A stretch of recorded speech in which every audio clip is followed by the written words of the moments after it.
Hello everybody, Babooni back here, and we've got some more gameplay up for you guys, and I'm continuing to work on the new 150 card deck, the one built around Ahasuerus. However you want to pronounce his name, I don't know if I'm pronouncing it right. And oh my goodness, my face is so big I'm blocking the deck list. I gotta fix this. Hopefully that's a little better for y'all at home. Too big, monkey too big. Anyways, the idea of this deck is we're trying to get board disadvantage on purpose, and then we can block with Ahasuerus, play some really nasty enhancements. Bare minimum, we can shuffle or underdeck all their heroes in battle. But usually the best thing to do is to get the Pride of Lions out, which allows us to grab 3 Negev Lions, draws us 9 cards, makes him discard 3 good cards. And we used our resource advantage to, yeah, exactly. That's the question. Okay, like once you draw all these 9 cards, what are you going to do with them? Are you just going to put down more evil characters? Like, you have to do something with these 9 cards, and currently I'm trying to figure out what's the best thing to do with these 9 cards we're drawing here. Last week we saw we could use a Concealed Riches package to transform those 9 cards into a powerful offense. If we go Michael banded to Captain and then Michael also banded to Daniel, we saw right there that was a pretty potent little banding package. And last week we were using Job main deck.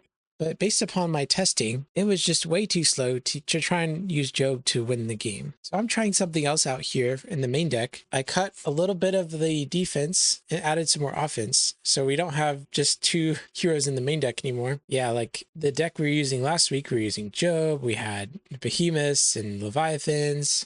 But Job is not the best character to attack with. Sure, he's good against Babylonians, yes. Sure, he's good against Greeks also. People are going to be running those, but against Persians, he just gets reserved. He's not protected from that. And the times where I was pushing a Job and actually getting through was pretty slim. So I kind of wanted try out something else here. And sure, you could add just more ways to get to Job in your main deck. Now you have 4 Jobs in the main deck. But what if we tried something inspired from my Nationals Type 2 deck? And this deck was bigger than your typical Type 2 deck. Type 2 decks are typically 100 cards, but I intentionally made mine 142 cards, so it's actually pretty close to numbers to what we're playing today. But the idea was to maximize the power of Harvest Time. The idea is we have a bunch of ways to get to Harvest Time. Turn 1, we have Res Revealer, we have Victorious Being that can get to Res Revealer, then Res Revealer can search a Gospel Dominant from your deck, which gets to Harvest Time.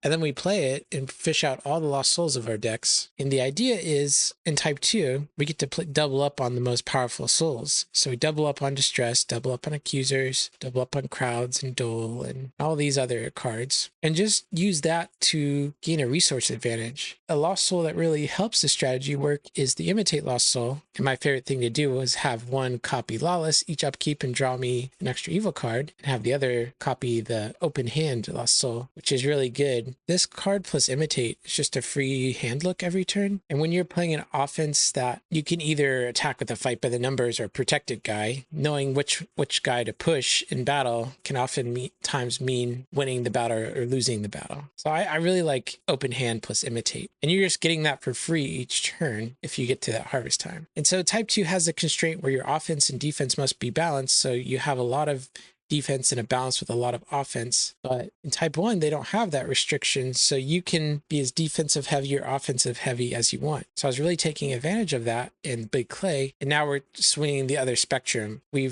trying to see what are the limits of Redemption deck building, and I think we're at them. We're trying the 150 card defense heavy, and now I'm introducing more offense back into the deck. I went too far in the defense spectrum. I do feel like you need some more offense. And now I'm trying to find a good offensive shell for that. And I like Angels a lot here. Number 1, they are super resilient. If you get your Chamber of Angels out, you just attack with the Legion of Angels each turn. Unless your opponent gets rid of your chamber, they're gonna have to contend with the 12/12 protected guy, right? And also we have many ways to Resurrection Revealer turn 1. We have 3 copies of Res Revealer and 3 copies of Victorious Being, which is not as many as we were running in Type 2, but this is a different type of deck here. We can also use our Buckler to get to Victorious Being. And we also playing some more Fight by the Numbers Angels. We got a Strong Angel and a Captain. The reason we're playing Roots Captain is that he's a warrior, and the promo versions of Captain are not warriors, so your Buckler is going to be able to grab him if you need him. And of equip Angel Chariots on him for numbers. We have 2 good enhancements in the deck. We have Expelled from Heaven, cannot be prevented, negate and banish an evil card except a human, and Angel Chariots, negate an evil card. Angel Chariots is just there for the buckler, and Expelled from Heaven has really good synergy with Captain, and it works through our Forgotten Lost Soul, which is going to be on most of the game, ideally. Another thing about angels that are really strong is, like I said, they're resilient. Number 2, these res revealers negate neutrals, and that's one of my favorite things to do in Redemption at the moment, is negate my opponent's neutrals. And this deck is really good at that. Between the 3 res revealers and the 3 transgressors, which can grab all the curses out of the reserve, and 2 main deck all the curses, I have effectively 7 ways to negate your opponent's neutrals, and that's pretty good.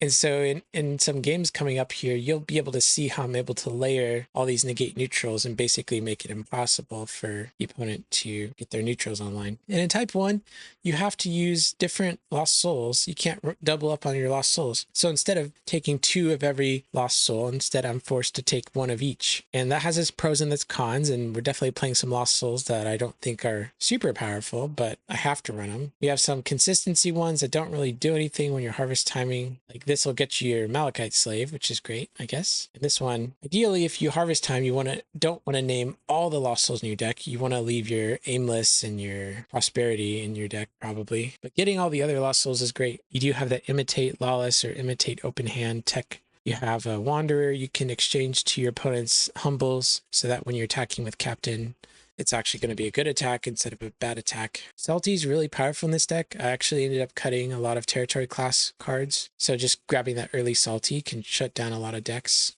Disoriented, really strong. Anyways, I got a bunch of lost souls here. The last thing I'll say about the Angel offense is that Res Revealer in the late game can grab you your Son of God, and this deck is 150 cards, and any ways we can get to Son of God when we need to is very much appreciated. So that was something the last deck didn't have. Job can't really search for Son of God, but now we have an offense that messes with the opponent's offense, is super resilient, can lead to explosive starts where we just have a big advantage, and it gets to Son of God on time. So no matter how you slice and dice it, I think this offense is looking great so far, like a great fit for the deck. I have some more ideas about where to take this deck next. Maybe we'll have to wait till next week to see those ideas come out, but we're going to try to run a few games with this version of the deck. And the first game we've got coming up is a Lackey Grand Prix match against RedDragonThorn. And after that is going to be a match against Justin Alstead, and he's going to be bringing a 100 card deck to the table. So we're going to have 150 versus 100 card deck. It's going to be awesome. I'll put timestamps in the description, and I'll be doing some commentary too, so you can kind of see what goes into my mind when I'm playing this deck. All right, so we see that opponent won the die roll. He's going to have us go first. He knows we're on the 150 card deck, and there's no lost souls in play for either of us. We see a card that I've never seen in my life before. I've never played against that card. So I had to read it. I had to figure out what that does, and also have to figure out what this hand is going to do. I don't know what he's on. I know he's on Green Prophets or something. So I got to figure out what to grab here. I have a couple of things I could do with curses, but a safe one to get on turn 1 is Wasting Disease. That way, if the opponent is trying to set up anything on turn 1, this will slow him down. If I was able to try and grab a Hazueris and I was worried about my opponent negating my humans, then maybe I would have grabbed Leave Your Name. Also could have gone All the Curses, solid option, or even Confusion of Mind. So I had a lot of good options here. And cards like Endless Treasure, their value really goes up in these big decks where you can just take one card and select it very surgically, again, if you know what you're playing against. All right, the opponent drew some cards for turn. They drew Delivered, which discards the top card of my deck. Something I have to figure out right now is I have a Vain Philosophy in my hand. Do I save it for battle, or do I save it or do I just fire it off right now? I think on most games, it's correct to play it. If you have it in your opening and your opponent's going, I think it's correct most times just to fire it off. But in this deck, I really wanted to try and save it for the critical turns where there's a battle going down, and I really want to underdeck one of my opponent's good dominance that's going to help them potentially win a battle, like 3 woes or something like that. And there's no lost souls in play, so I'm not really concerned about fighting over anything right now. The only way this could backfire on me is if he does a lot of searching and it has like a really good card in his hand that can catapult him forward. But since I have a Wasting Disease out, I'm not too worried about what they're doing, especially when I have no souls out. What I could do, because I have a harvest time in my hand, I could play my harvest time and name however many souls and grab my Dread Lost Soul, exchange a card with my hand with Evil Egyptian from deck, grabbing my Malachite Slave, which can go grab Ahasuerus or Wandering Israelites. I could start to pop off from there. But I totally forget about that line of play. I think I was just tunnel visioned on not using harvest time to put Lost Souls in play. I was very concerned about how I didn't want to have any Lost Souls if I could help it. Now, opponent used a Pharaoh's Daughter to get a Moses out of their deck, and because I have a Prince of the Air, I don't think I should have shuffled Pharaoh's Daughter. But opponent is doing a lot of searching. There's some sort of prophet deck trying to get to Moses using Covenant of David. I get to use 3 Wasting Disease triggers. So they've done so much searching, but they only have 1 card on their board so far. So Wasting Disease putting in a lot of work. And if we're looking at my hand, if we're not accounting for the Malachite Slave harvest time play, it's pretty weak right now. I mean, it is good in the sense that I could use Prince of the Air to underdeck any Lost Souls that he could generate right now. But aside from that, I just have a Negev Lions. It's a couple of brown enhancements I can't play, and a dead Concealed Riches. This card is dead early game, but super great late game. So opponent's going Crouch Choice into a Glory of the Lord. Okay, so he must be on some sort of a Honeypot deck. The Honeypot archetype really tries to set up a protected Solomon's Temple or Tabernacle, and then tries to activate Holy of Holies in addition to a pot of mana. So if they can get that going, it's really hard to block them. Here comes a Moses, and if I was maybe seeing some more lines, I could go for the Ahasuerus play, but because I've shuffled all their stuff away, I can't get board advantage. So that's another reason why I shouldn't have been shuffling away as much as I wanted to, because now I no longer have board advantage. Okay, so there's their Glory of the Lord and there's Tabernacle, and because we see Areopagus, we know that they're probably on Greeks. I'm going to save my harvest time. What I'm trying to do is I'm trying to use it as a negate of sorts. If you have your harvest time, you have it disoriented in your deck, you can use it to negate something, kind of like a 3 woes. So really cool. Harvest time. It's a big skill card. It's like, when do I want to use this? You know, what I could have done is I could have played Harvest Time and gotten Remnant out and took their Moses and attacked them with their Moses, right? Maybe I go Vain Philosophy, see if they have any evil characters, and then do that play. So yeah, I'm just playing it slow. I'm not in a rush. We have 75 minutes to complete Locky games, and I'm content just passing the turn back, giving some hand protection. I like this guy. This guy's cool. We need more of these type of effects. Characters that give protection to your evil characters. It's such a useful card in defensive heavy decks. One of the biggest weaknesses here of this deck I found is choose the blockers strategies. Sure, I have answers to that, and sure, I run wall protection, but it's one thing to actually get to wall protection. So this guy is kind of like a wall protection. He makes it so they can't choose my other evil characters. They have to choose him, and I'm fine with that most of the time. At least I get to block with a brown evil character instead of a Negev Lion. Opponent is doing a lot of more development on their side of the board. He is grabbing Eliezer, son of Aaron, which is another lock piece of the Honeypot archetype. Normally, you wouldn't be too scared about seeing a pot of mana or Holy of Holies, because you can just use your woes to negate them. You can just negate neutrals, but this guy gives his artifacts CBN, cannot be negated. And when he has his Glory of the Lord out, that also makes it so that his artifacts are protected. So he's just slowly but surely assembling his strategy here. Has a suite of prophets that all have good modifiers. CBN Moses, CBN David, CBN Isaiah, CBN Joel, I think it is. Yeah, so this guy, it's useful for getting rid of cards out of his hand. Not sure what he was shipping back there. Clearly he's digging for something. Drew a hopper, so now he's going to make me contest this block here. So I could play 3 woes on the hopper and just decline the block. And he's also going to do the play and convert evil human from my deck. So this is clever. If opponent is trying to play around me using an Ahasuerus, number one, he has a pot of mana to restrict all the lines coming into battle. So that's one thing that he's shutting down. Number two, he's also getting Ahasuerus out of my deck and converting him to a hero. And if I had another one in my hand, or I had a way to get to him, I could not block. with Ahasuerus because I can only control one unique copy of a evil character. So I decide not to blow my woes. I'm going to save that for later. I'm going to use Prince of the Air to block. And the hope was because he had 3 brigades, I could underdeck Hopper and Prince of the Air and something else. But I decided to be a little greedy and drew 2 cards. I ended up drawing 2 souls. So now I don't have the option to underdeck all my lost souls and Prince. I need to figure out something else. Luckily, we were able to draw into a dominant to win the battle, but we could have also used Grapes here or 3 Woes or Harvest Time or Vain Philosophy to try and win the battle. We have a bunch of dominants. Right now, we're going to try and pick apart what he's trying to do. We're going to underdeck his Tabernacle, Pot of Mana. We're going to leave Eliezer around. I like having Eliezer out against a Prince of the Air. It's more brigades for me, and hopefully this Forces Arise card will stick.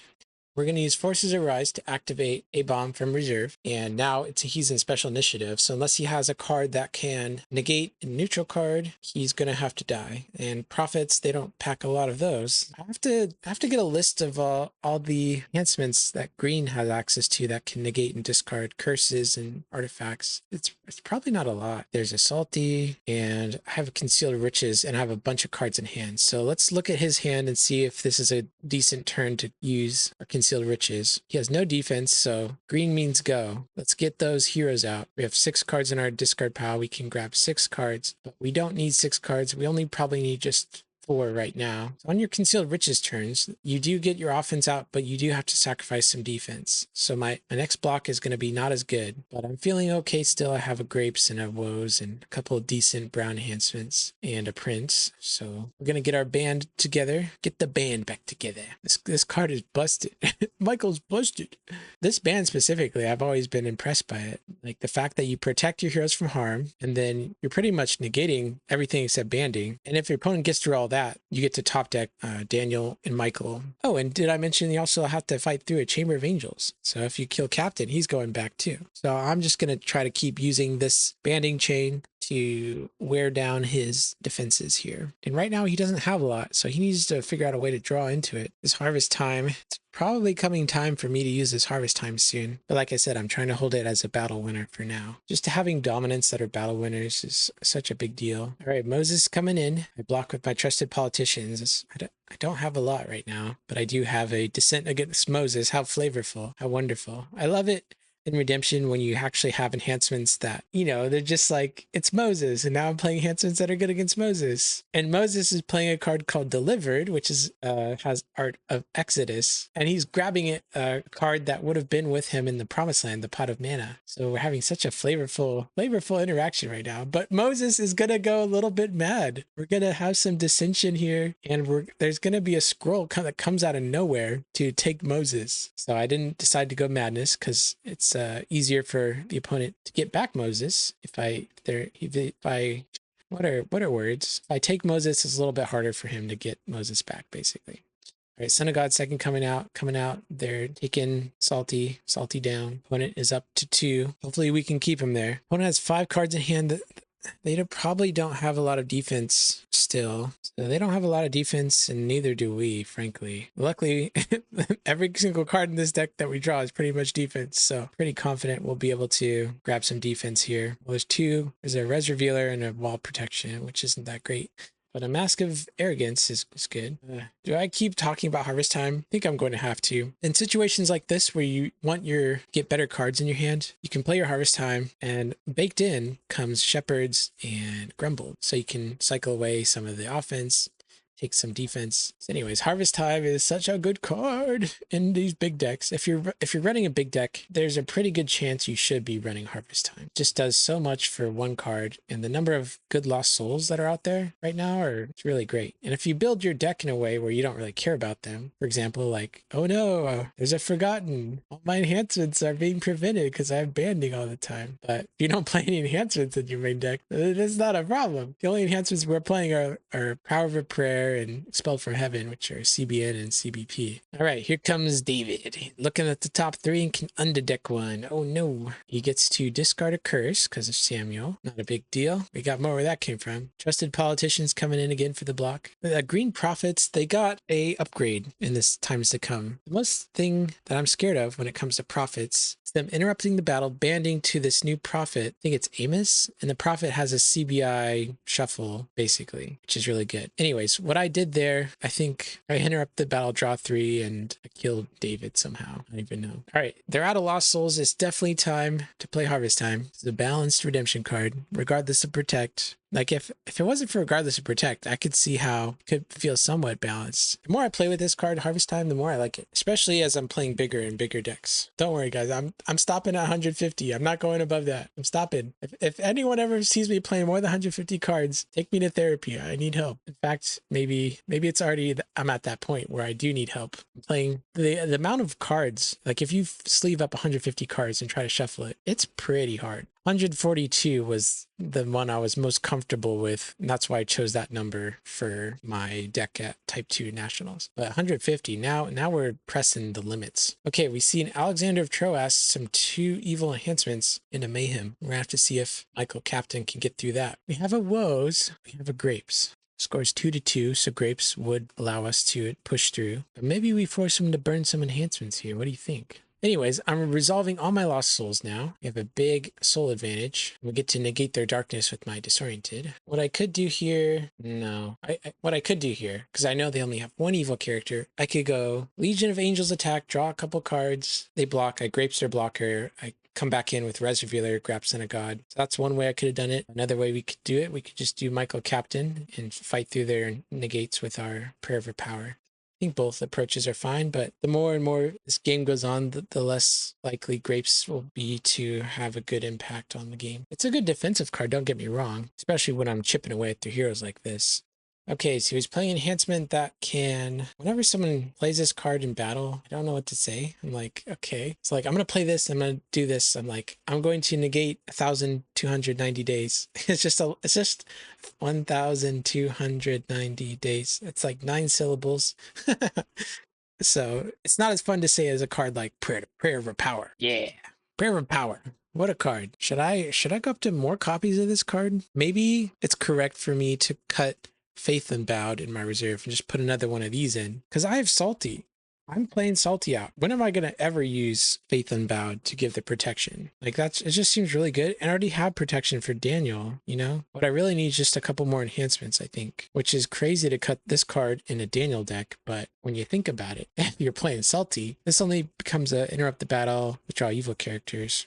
Frankly, I think we could do better. Got to get some more Prayer of Power. The cool thing about Faith Unbowed, though, is that if they kill your Michael or your Daniel, you can still use it on your silver guys. All right, here comes the Holy of Holies. Fortunately for my opponent, I do have the Shipwreck in my hand. Shipwreck's about to wreck. And they don't have Glory of the Lord because we shuffled that away earlier. And they haven't gotten back to it. They have 16 cards in their deck, so they've done a pretty good job of searching through their deck here. And we saw with our Harvest Time, they have a bunch of Greeks left in their deck, a bunch of evil characters. Unfortunately, haven't done a lot of drawing into them yet, so the game's been a little bit lopsided. There's 2 that he drew in his hand. There's Depraved. And Lying Prophet's going to take a peek at his hand, and we're going to use enhancement. At first, when I was evaluating this card, I was like, it's just a starter deck enhancement. Like, why would I ever want to play that in my deck? But the more I read it, it just seems decent. It's a negate that puts them in special initiative, and you don't mind losing characters in this deck. It's like 1 character. Oh no, what am I going to do? It's not like I have 40 more in my deck. So playing the first copy of Akin Sin is great. I might go up to 2, but at what point, like, what do I cut? Do I cut this one? Do I cut this one? Do I cut this one? Yeah, Akin Sin just seems really good, but maybe playing 3 is a little bit too much. You don't want to discard all your cards because you do have times where you're playing Horus Rebellion and Siege, and you don't want to discard all those guys, do ya? Do ya? No, I didn't think so. Okay, so Res Revealer coming in. I knew he didn't really have any enhancements, and so I'm trying to go for the win this turn. Okay, so he has a guy that can get an evil Daniel card from the reserve, CBN, so I can't use my 3 woes to stop that.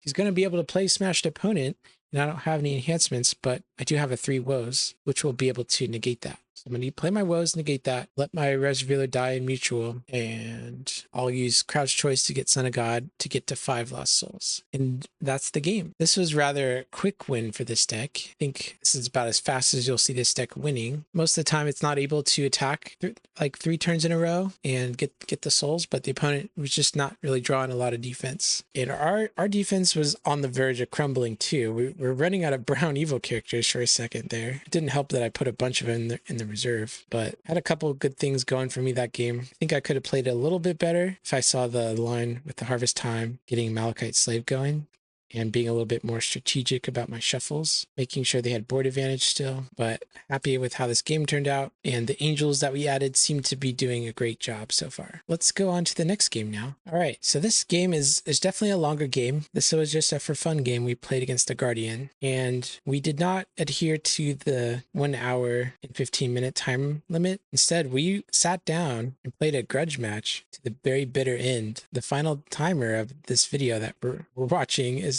1 hour and 50 minutes. So don't worry, I'm going to play it on 2x speed. We're just going to try to catch the high level moments of the game, not discuss and analyze every decision made. But I think if this match in particular is interesting, is it tests this deck's ability to do well against bigger decks. All right? Like I can beat the 50 card decks, but how can I do against decks that are adapting and going even bigger? It's like an arms race, and Justin has joined the arms race. He's tried out his hand at a 100 card deck, and I'm interested to see what happens. And so I'm excited for this match. Let's get into it. So here we are. We got some angels. We have a way to turn when harvest time. We can see his hand, get some good hand information. Amazing Faith is a great card against this deck. It's one of the few cards that can stop my Pride of Lions play in its track. He just negates all my lions, so I don't like to see that early. All right, let's use our souls to see what he's up to. He's on some sort of green, clay, and brown Persian deck. Saw he had Haman, saw he had a way to add to battle, and I think it's time for me to get a taste of my own medicine here. He has a way to get to Malachite Slave, which opens up a lot of blocks in his deck. So I have to decide whether to just attack or not attack, and I'm just deciding to go for the big harvest time play here. Get all my lost souls down and bite the bullet of Haman's plot. There's nothing I can really do out of Haman to Haman's plot, but just wanted to try and get some early advantage here with the souls. And I will say, as a note for those who may be being confused by Justin's souls, he was a little unfamiliar with how the deck building requirements in type 1 versus type 2 are. So he's basically kind of operating under the assumption of you can play 2 lost souls in your type 1 deck if it's 100 cards, and that's not the case. So I was like confused for a little bit, but I said, okay, well, your neutrals are getting negated anyways, and I'm interested to see how this game shapes out. Let's just continue playing, even though this wouldn't be a tournament legal deck that he's running. So we're going to keep playing, even though there's some lost souls over there that shouldn't be over there. And I would say largely because he has double lost souls, it's not going to affect much. I do a lot of negating neutrals this game. There's also a point where he blocks me with another Malachite Slave. He has 2 Malachite Slaves in his deck, so I think Justin has to go back to the drawing board, do a little bit of more research about what makes a type 1 deck legal. But I think by the end of this game he'll understand. But it's cool to see Justin adapting. This is maybe the 2nd or 3rd game we've played. First couple of games, I think he won 1, I won 1. So now we're doing the 3rd game, and he actually brought something I think he cooked up specifically to see how it would do against me. At least that's what I like to think. Who knows? I think Justin's deck definitely has a lot of room for improvement, but I think it's a good representation of just how would my offense do against a defense that's a lot larger than what I'm used to. Has access to a lot more dominance than I typically used to. Well, and since you saw it went to 1 hour and 50 minutes, obviously it put up a fight. So here comes that Haman with Haman's plot. I'm going to send my characters to the ether. I was able to draw a crouch choice there, but I decided not to use it to get Angel of the Lord. I was afraid of the evil dominant in his hand could have added one of his evil Daniel cards to battle. So if I just do crouch choice for Angel, and then he uses add to battle and plays Haman's plot, I'm still in the spot I was, and I lose my crouch choice. All right, Elijah comes out. An opponent does have board advantage. He has 2 cards in play, and play advantage does not care about lost souls. So we're not counting lost souls, so he has 2 cards, and I have 1 card, so I get to grab Pride of Lions and play it. And here's where I try to take over the game. Make him discard 3 good cards from his hand. There goes Amazing Faith, a Retribution for Sin, and Chronicles of the Kings. So now I have to decide, do I let my opponent get initiative? Because he could, in theory, have something to negate the Negev Lions, but there's a great chance he doesn't have anything. And last time I played against Justin, I decided to not do that, and he had a negate. So I'm like, I'm not making that mistake again. I want to keep all these 9 cards that I drew. I want his Elisha to die, so I'm just going to burn my Glory. And Glory is a great card on for my offense, and I really hate to burn it, but sometimes I do think it's worth it just to solidify the block for the Negev Lions. All right, let's just, I don't think we're getting through this turn either. Just sacrifice a Reservoir to grab their other Humble. Now both Humbles are down, which will pave the way for Captain to come in later.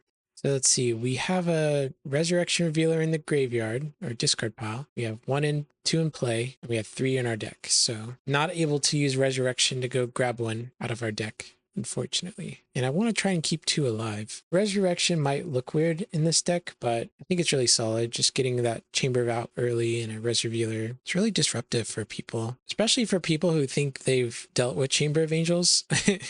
I can just grab Chamber of Angels back from my discard pile.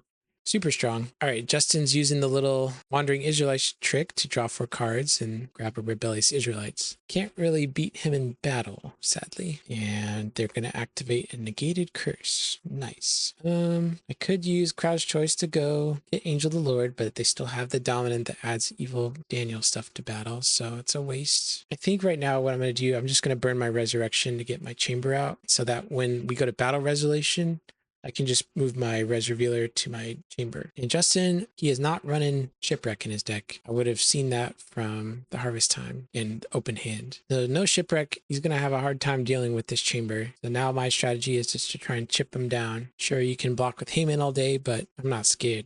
All right, in my instep, we had the Transgressors come down. Is that what their name is? Anyways, the brown guy that can give a curse. So I put all the curses on him. Now we have almost triple negate neutrals going. Okay, so opponent played down a Matthew. And my thought was a Simon the Zealous could be really bad for me here. So I went for Guardian of Your Souls. I went Crowd's Choice to Guardian to try and stop Simon and, in a sense, Matthew. I don't want him converting Simon to Meek to choose blockers and playing Authority of Christ. And that's something I'm aware of right now. Look at the star ability. Underdeck a demon. Get that Deceiver out of there. So it feels bad burning Crowd's Choice for that. So in retrospect, I think I would have played this game a little bit differently with that Crowd's Choice. If opponent does have the Simon, I think what I need to do is like let them attack with Simon, then just use Crouch Choice to get Christian Martyr or something. Okay, so what we're going to do on my turn, attack with Legion of Angels, draw 3 cards. It's a pretty strong attack, right? If they kill him, we just put him in Chamber. If they try to block, play a Negate War, have Expelled from Heaven, and a 3 Woes. And if I didn't burn my Crouch Choice, we would have had that as an option too. So we're not trying to win the battle, we're just trying to wear him down. That's easier said than done. He has 100 cards in his deck in total. I'm up 1 lost soul. Sorry that there's not a score counter there. He has 0 lost souls. Here's this little guy, Balaam. He's probably going to give me trouble for a little while. Being able to grab Evil Dominance out of your deck is strong, especially Crouch Choice. I don't want him using that Crouch Choice to get his offense online, so I'm just going to negate Balaam. Hopefully he doesn't have a block here. It's like, what kind of great enhancements is he running, you know? About to find out. Hopefully we kill this Balaam here. Don't want him sticking around. Overall, we're feeling pretty good. You had to burn a Martyr on the Legion. The Legion's only protected from evil characters, not dominance. So we'll just try again next turn. Draw 3 more cards and we'll just try again next turn. We have more than enough evil characters. We have a lot of enhancements. We're just particularly weak to choose the blocker effects because we don't have dominance to win the battle with. Again, maybe I should have saved my Crouch Choice. We do have a sneaky play where we can go Gomer to their Balaam. That's one way to get evil dominance out of our deck. Here's another sneaky play. They can use Wanderer to exchange with Distressed. And because all my cards say negate opponent's neutral cards, it's not going to be negating their Distressed. Distressed is not a card controlled and owned by them, so it doesn't fit under the category of their neutral card. So they're using Distressed to negate my Reservoirs, but I still had all the curses to continue negating their artifacts, so I'm not too stressed about Distressed. but it is kind of annoying. So open hand's going to reveal their hand. I have to go back and press pause to see what they had, but they had like a Glory of the Lord, and the fact that you can just get free information every turn with open hand feels a little busted to me. And you don't have to sacrifice an artifact slot for it either. So I can just wear them down with stocks, just draw 3 cards and continue going to town on them. So yeah, if I remembered what they had in their hand, I would have a more informed decision or opinion on whether this block was going to work or not. The jury's out on whether I should have captured Thomas or Balaam or Haman. Right now we used our woes to negate Haman. Here comes a murder's command. They want to block with an Egyptian this turn. They're going to try to hit a res revealer, but I can move the res revealer to my chamber. So res revealers still live. Res revealers, 2 res revealers in a chamber. It's just like, how are you going to get rid of them? There's the second Amalekite Slayer. That shouldn't have been legal, but we will continue the match. This match is too good to not continue. The score is 1-0. I have 1 lost soul. He has 0. What is happening? Is redemption changing? Is type 1 redemption changing? I don't know. Maybe it is. We're going to see how much this new wave of defensive heavy meta is going to impact how games go. But I really enjoy this type of gameplay. There's a lot of back and forth, a lot of strategic happenings going on. But if it was like 2 decks that are both D heavy, and I don't know. I don't know if that would be fun. I don't know. But let me ask you this. Is it fun to get run over by a turbo clay deck in 3 turns without getting to play enhancement? Is that fun? What is fun? Fun for some people is winning. Fun for some people is pulling off combos. Fun for some people is feeling like they get to make interesting and impactful decisions every turn of the game. Back when I used to play Magic, I really liked to play these decks called Delver decks. And the thing I liked about Delver decks is that on turn 1, you instantly had a lot of options. Like you could play a fetch land and play your ponder and try to set up a Delver flip. And that's kind of what I like about Big Clay and this deck too. It just feels like you have a lot of options starting on turn 1. And the number of options, I think, only increase as the game goes on. And there's a sense that with every game, there's always a sense that you could have done something better. Like you had played better, you could have won faster or something. And with Big Clay, it felt like every game that I lost, for the most part, was one that I could have won in a situation where I played better or I played differently. That's like a really interesting feeling to have, and one that keeps me coming back to Redemption. And I'm happy to keep exploring that feeling with different types of decks too. So here's an interesting card. So they're playing that new Evil Dominant that adds a Daniel human to battle. Can you add your opponent's Daniel stuff to battle? I'm gonna have to ask in the Discord after this, because right now he's adding my Ahasuerus battle and getting to profit off of him, which is not something I'm a fan of personally from a gameplay perspective. But I know that you can use Shield to add your opponent's evil characters to battle. So why wouldn't you get to add your opponent's Daniel stuff? Same with Murder's Command. I guess you could use Murder's Command to add your opponent's Egyptian to battle. But I'm definitely going to confirm on the ruling questions channel before I tell my viewers that. So hold tight on that ruling. We're having a big old negate war here. I don't know exactly what happened. I saw that we had a negate war. I got to use a search from Legion of Angels to like Angel of the Lord something. And then he Son of God my card that was negating his banding. And then he played a big banding enhancement. It's definitely not as painful as it could have been, but there's a good chance Legion of Angels is going to lose this battle. He fought long and hard. An opponent, interestingly enough, is going after my defense. He's used his Better to Be Slaves to capture went after my transgressors here. My Malachite slave. He's chipping away at my defense. Still have blockers though, funnily enough. All right. Another thing I'll say about the concept of trying this new deck, there's also another element of that you're always aware of the time. You're playing a slower deck. You're playing a deck that when you attack it, there's not a great probability that you're going to get through. So your biggest opponent is probably not your actual opponent, it's probably just the clock, funnily enough. There's an element when you're playing this deck that every extra second you spend searching your deck, just kind of putzing around on your turn, not knowing what to do. Every second counts. So if I'm my turn, if I'm just kind of being really inefficient with my time, that's going to impact my ability to win with this deck. So it adds another level of improvement. How can I play faster? How can I search my deck more easily and more quickly? The less time you spend making decisions with this deck, the higher your chances of actually winning in time will go up. And I would say it's very doable and Lackey to win a game with this deck in 1 hour and 15 minutes. But I think only time's going to tell whether the same can be done in paper tournament. You get 45 minutes in paper tournament. Shuffling decks in Lackey is very different than shuffling decks in paper tournaments. So for example, say turn 1, I have a Res Revealer. I have a Victorious Being into a Res Revealer into a Harvest Time. What? I go Victorious Being, have to draw a card, shuffle my deck, get Res Revealer out, grab Harvest Time.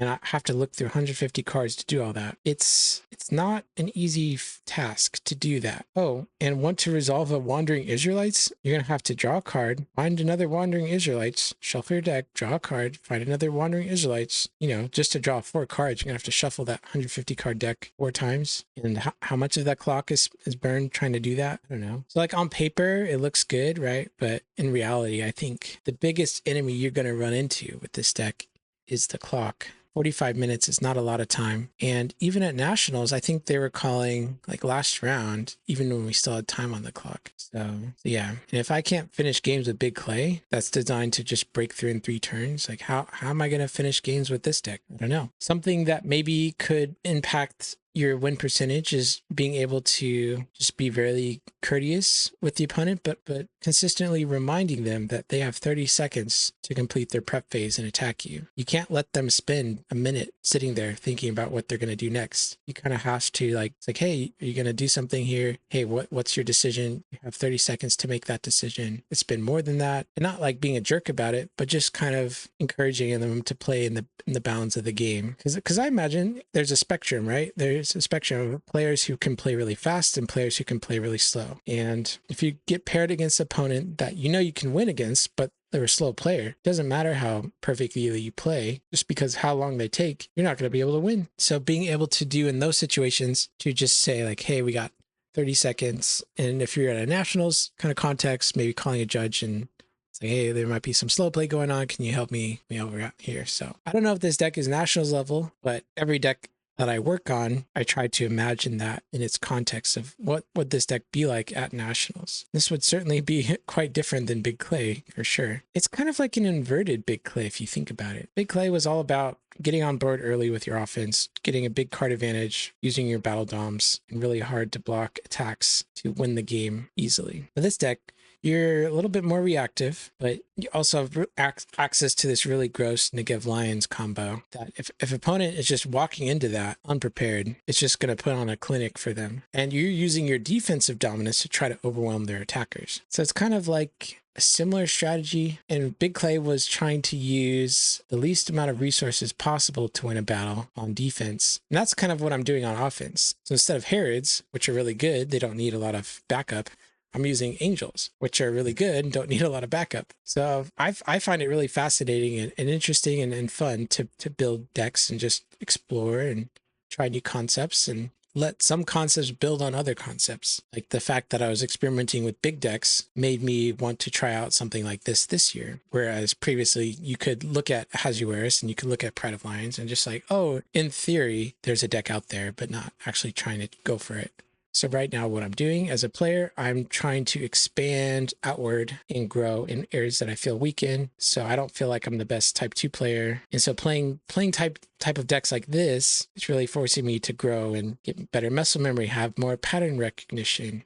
And ultimately, I think even if I don't decide to play a deck like this at Nationals, I think overall my skill level is going to go up. I'll be better able to attack and block and so anyways, I guess I should get back to commentating the game here a little bit. I guess I just pivoted into a little bit of existential mode, big picture mode, and I like talking that. But basically, he was able to sneak in a soul there when he used Zacchaeus to choose and to give Lions. I took out Zacchaeus with the stocks, and now I'm preparing a big attack with Daniel. He got rid of my Michael somehow. He sniped him from the reserve with the Satrap or something. We have a Daniel coming in, choosing Ram with 2 horns. One of the cards I've been the most impressed with from times to come. Definitely Daniel. We all know how strong Choose the Blocker is. The fact that you can choose any evil character to block is instead of just humans just makes this another level of good. The fact that he protects himself from Christian Martyr, which was usually the type of thing that you could use to get yourself out of Choose the Blocker effects.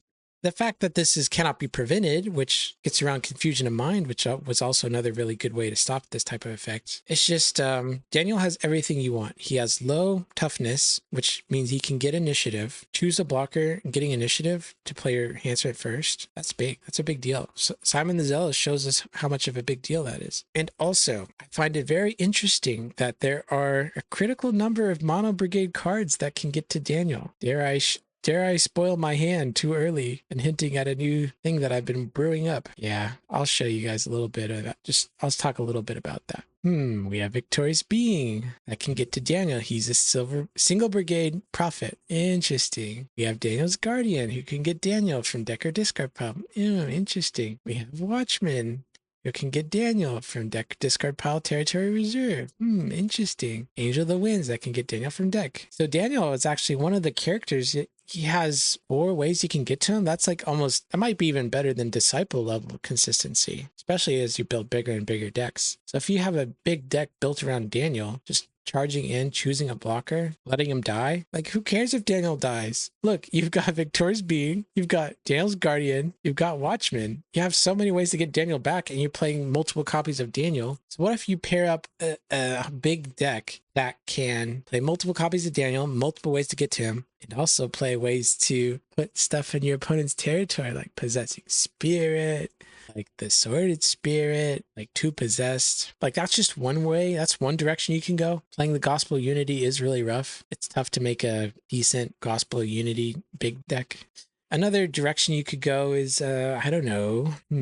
What's another good way you could go? You could go Woman of the Bez. Start giving your opponents Canaanites. Using Azanite Bezek, the Thumbless. Give your opponents Canaanites. I think big Canaanites could go really hard. Canaanites have a lot of good synergy when they're playing multiple copies of them. So I think this week I'm going to be working on like a Turbo Daniel Canaanite deck and just try to abuse the fact that you have a lot of ways to Daniel, and it's just really strong on paper. It all feels strong on paper. We'll see how practical that is in real life. But anyways, that's maybe a little sneak peek for next week. But let's get back to this game. Sorry to keep distracting you out from this game. But frankly speaking, there's a lot going on, and there might be on the verge of too much going on to keep track of. I don't think either of us are keeping track of, what's going on. The more and more games of Redemption, though, I played, the more and more I understand what's going on. So let's just, can I just have another side tangent? Thanks for allowing me. But let's just take a second, pause. Let's pause here. Pause the game. Pause.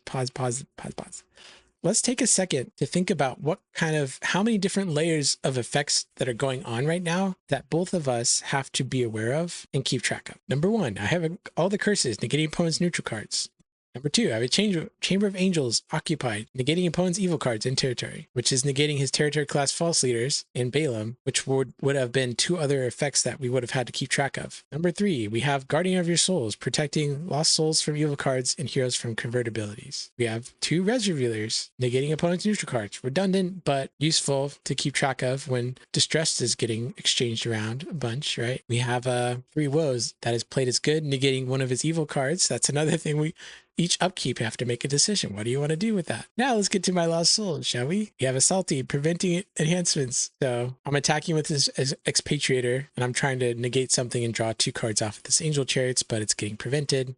And so it's like, oh my gosh, how are you supposed to keep track of all this? It's just a lot. I don't know of any other card game that could quite layer this on you like this. So anyways, let's continue. We have our Salty. We have each upkeep, we can do the Imitate trick. You have to choose a copy for Imitate. If they attack me and they use a good special ability to look, reveal, or search, we get a dull trigger. We have hand protection while we've drawn 4 or fewer cards. We are protecting lost souls from evil cards with Orphans. We're negating characters in other territories with Distressed. We have a Wicked that gives the first enhancement we play regardless of Protect. We have Humble, which will have less cards in my hand than opponent, gives my stuff CBP.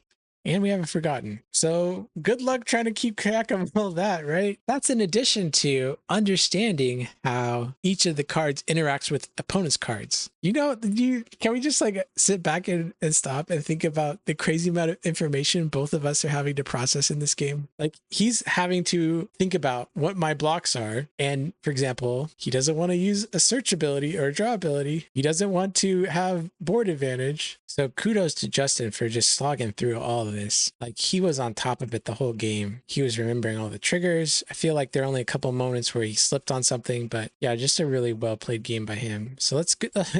So anyway, sorry for all these tangents, but I just wanted to point out, if you're feeling lost in Redemption, if you feel like there are turns where you just don't know what to do, if you feel like you're overwhelmed, if you feel like you can't remember your storehouse triggers on your upkeep, there's a lot going on in this game, and you wouldn't be blamed for missing something. I miss stuff all the time, especially as the games get more complicated and more drawn out. It's a muscle though, and it's a little bit unfair to yourself perhaps to compare where you're at to where Justin's at. He's been playing this game of Redemption for years and years and years. So I feel like I'm still trying to play catch up to where he's at, right? As far as technical skills of Redemption. But I gotta say, by playing Big Clay, by playing this deck, which I still don't know what to call it, it's expanding my mental muscle. I'm becoming more and more familiarized with pattern recognition in Redemption. And I'm able to say more and more, just be more aware of like, oh yeah, I get dull triggers. I have Salty out. I have Chamber of Angels negating his stuff. So the more I play, the more I practice, the better I'm getting. It takes time. It takes reps. You're not going to get it all on your first go. So hopefully that's encouraging to you or anybody who feels like they've just been struggling a little bit with the technical aspect of Redemption, the skill one, the one where you're remembering triggers and trying to play and navigate throughout this situation. I will point out a little non-bow combo right now. Okay, so if you're playing Persians and you have a Cyrus the Great, here's what you don't want to do. You don't want to equip your foreign horses, because here's the situation. You go to block with Cyrus, right? And you're going to toss your all enhancements with interrupts. Oops. You're going to toss your foreign horses. The only world in which this is good, if your opponent is attacking you with a hero, that is toughness 2. So you have a CBN toss for 2. Whoopee. Whoopsie daisy. So yeah, not the best move on my part, but where else was I going to put that foreign horses? Was I supposed to just keep it in my hand like a savage? All right, what do we got here? Got a Bartimaeus coming in like a hot potato. He got his amazing faith going. I have a bunch of enhancements I can try to use to mess him up. Ooh, I do like drawing a remnant there. I get to capture his Haman. Here's something that I constantly mess up is initiative. If I'm trying to block and get initiative to play something, I'll find myself consistently blocking with characters that actually don't give initiative. Whoops. So I thought I was going to get initiative by playing Blood Avenger here. And instead, I'm letting him play Amazing Faith to get a dominant out of his deck, which is not good. Dominance equals blocks or rescues in this game. Each dominant I can do to deny him, each thing I can do to deny him dominance is going to increase my chances of getting a block. And I can't use my enforcing ideology. He's just going to play his second coming right now, unfortunately. I do have a humble, which is helping me against this Amazing Faith. It is going to make my enhancements work. I do have a CBN Descent against Moses, but Glory of the Lord's going to come down because he's negating my Blood Avenger. There's not a lot I can do. I can use Murder's Command to add foreign wives to battle, but that's not going to give me enough numbers to defend. So I have to decide if I want to use Murder's Command to trade for his Bartimaeus, basically. It would be mutual destruction. I was hoping I had another Malachite slave in there, but fortunately I didn't. I don't get to play 2 of those like my opponent. Every block with this deck, it asks you to play perfectly. If you don't play perfectly with this deck on the defense, you're going to give up souls. And it's frustrating, but it also feels rewarding in a sense where you're like, oh man, opponent broke through, but I could have done this better and I could have beat him. For example, like I could have blocked with somebody that didn't give him initiative and I could have played all my enhancements and he couldn't have got his glory. So I was keeping track of the time, and if Justin and I were playing in a Lackey Grand Prix match, we would have hit our 75-minute timer right about now and we would have been in a tie. But it was late at night. Both of us had nothing to do. We decided to keep playing. We're going to play to the bitter end here. Whoever's going to get to 5 first wins. So we both played Son of God's Second Coming. We both rescued 1 soul normally through Choose the Blocker shenanigans, maybe. I forget how I rescued my soul, but I'm up in the race, so to say. I have tempo advantage. I don't know what the technical term is, but basically we're in a race to get to 5. I'm up 1 soul in that race. Even though we're tied, I'm the one attacking, and I hope Justin's running out of defense. Cries a little bit. The cool thing about Victorious Being is you can recycle your Daniels. All right, here comes Daniel. We're going to try to break through. Going to captivity, negate Daniel. I'm going to try to use Faith and Bow to do? Bounce Balaam or withdraw Balaam or something Balaam. Something Balaam. I think I got to peek at his hand with my open hand. I saw he had a Falling Away, but since I have a Guardians out, Falling Away is not going to do a whole lot. All right, he's playing the Vain Vision. I don't know if this card is good enough to play in your 100 card deck, but he's trying it out, and I respect that. There's his battle winners. There's his unsuccessful. Rip got lucky there, and he's trying to go for the 3 woes Falling Away play, but he's trying to use 3 woes to negate Daniel and then Falling Away to convert him, but I have a couple layers of protection. I have Faith Unbowed protection still going on, and I have Guardians of Your Souls. So I'm going to get a soul there. We're up to 4. So we just need to break through one more turn.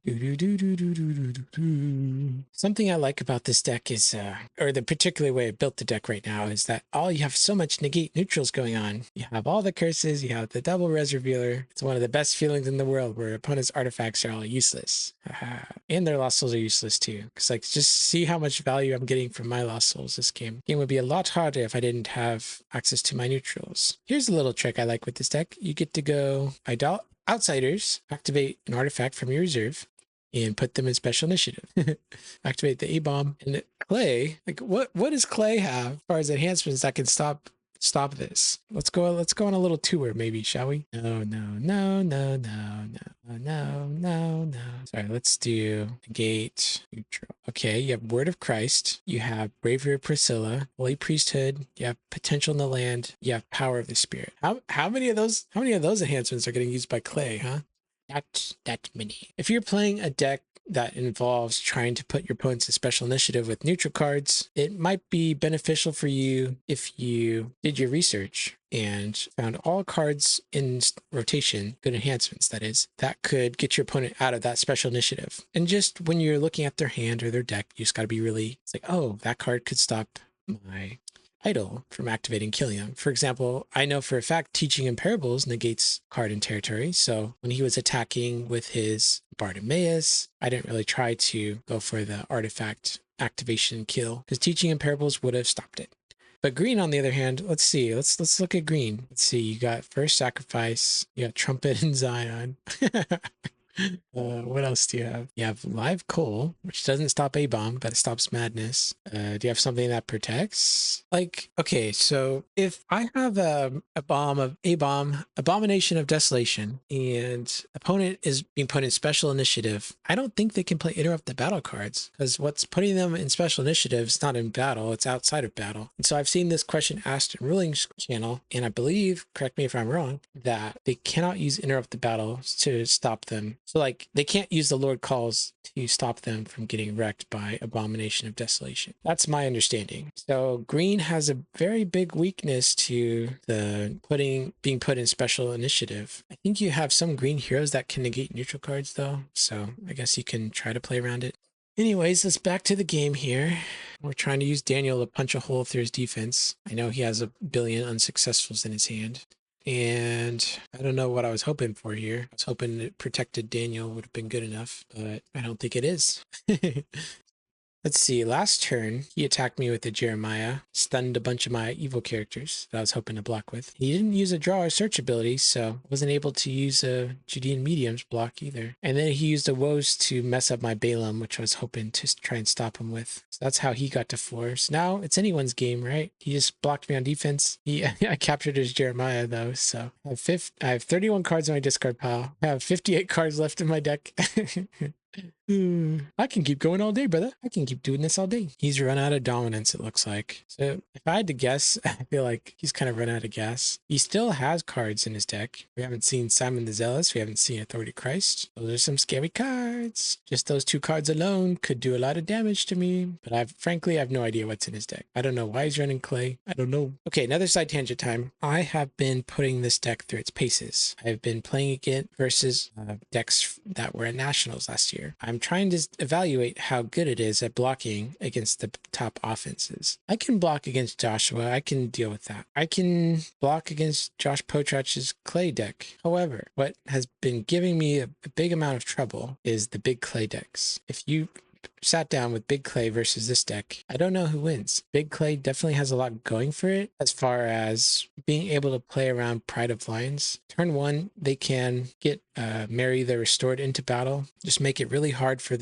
this defensive player to draw their cards with Wandering Israelites and Ahasuerus. And the fact is that Big Clay has access to so many great attacks. For example, you have Simon the Zealous backed up by protection of I am he, well, it's the authority of Christ. And there's frustratingly not a lot you can do against that with a lot of the blocks that you normally have access to with this deck. So sure, you can get lucky and get a Guardians of Your Souls down early, and that'll help the Big Clay matchup, but you don't have a lot of ways to get to Guardian, especially if you're being put on the back foot by Lazarus and Mary the Restored. So yeah, it feels like this deck can do well against any other deck except Clay. That's my assessment right now. Clay has the best chance of beating this defense, especially a Clay deck running a lot of battle dominance and just trying to prevent me from playing enhancements. So like using Herod's Temple, using Angel of the Lord, using Glory of the Lord. I feel like those Clay decks can really tempo the defensive deck out of the game and not give him a chance to stall the game out. Okay, so interesting note.